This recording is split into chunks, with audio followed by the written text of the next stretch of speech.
Miraculously enough, my Loot Crate Loot Fright box, or I should say bag, arrived.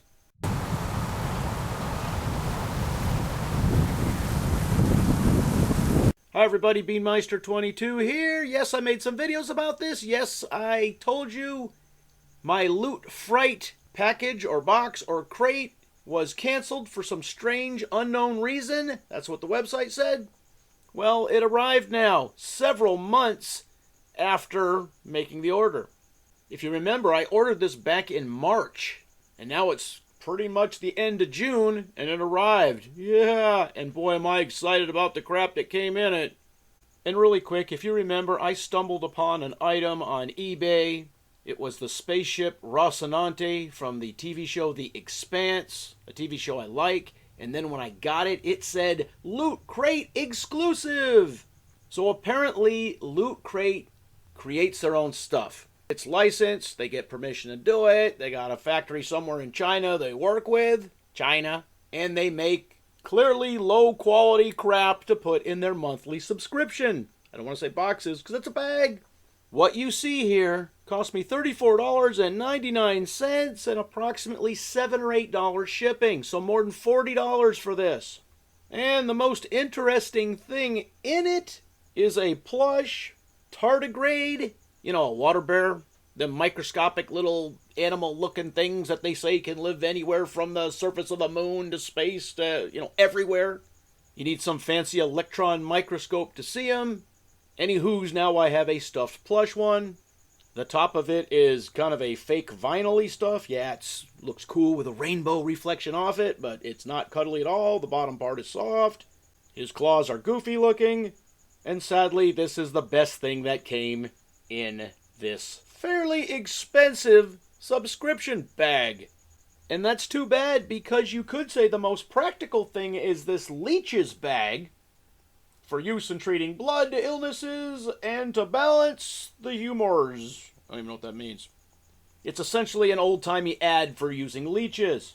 The bag doesn't open up on the bottom, so you can't put a lot of stuff in it. It's essentially a straight-down bag. It doesn't stretch out or anything. This is what it is. The neat thing is, on the inside, the liner has pictures of leeches of different colors. Ooh.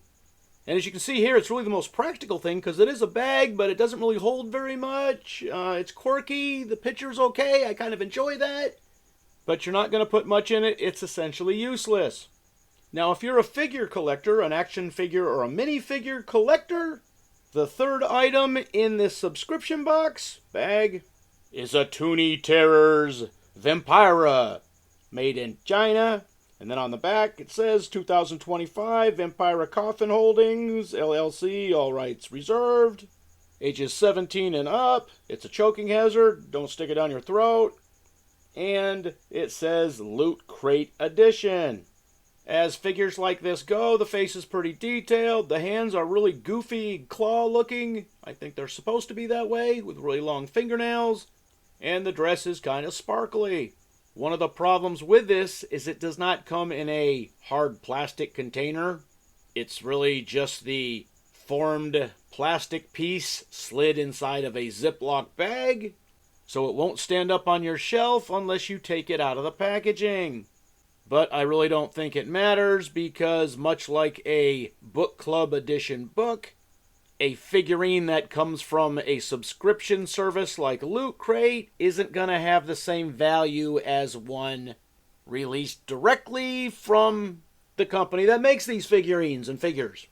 And if you're not really sure what I'm talking about, if you ever buy a used book and you look inside and it says Book Club Edition, even if it's a hardback, it's a mass-produced, lower quality. It's not printed as well. You'll see the pages don't often line up flush. It's a low-quality version made for subscription members of a book club. And that's pretty much how I view anything that says Loot Crate exclusive. Am I happy with that Rocinante ship I have? Yeah. Especially since I hadn't seen one of them and I'd been looking for one forever. So there is that. And that's a plus. But that's how they lured me in. That's how they get you.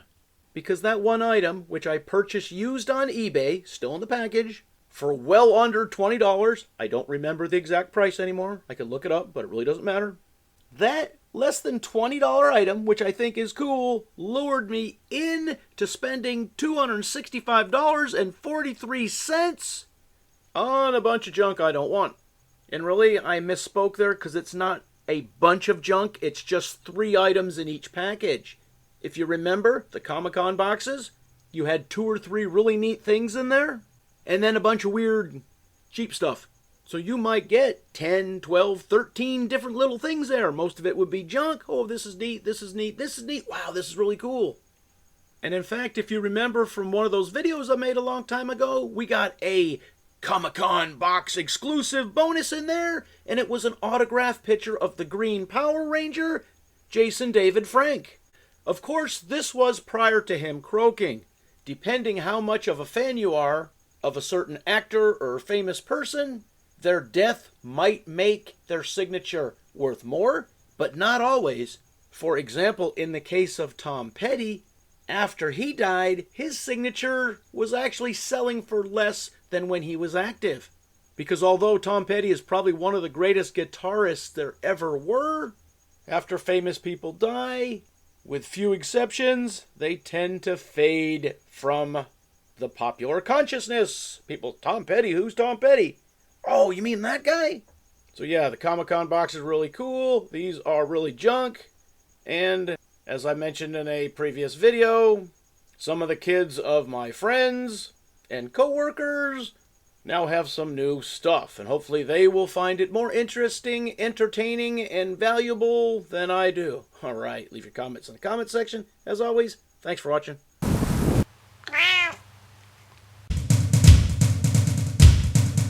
Beanmeister 22, the most dangerous man on YouTube.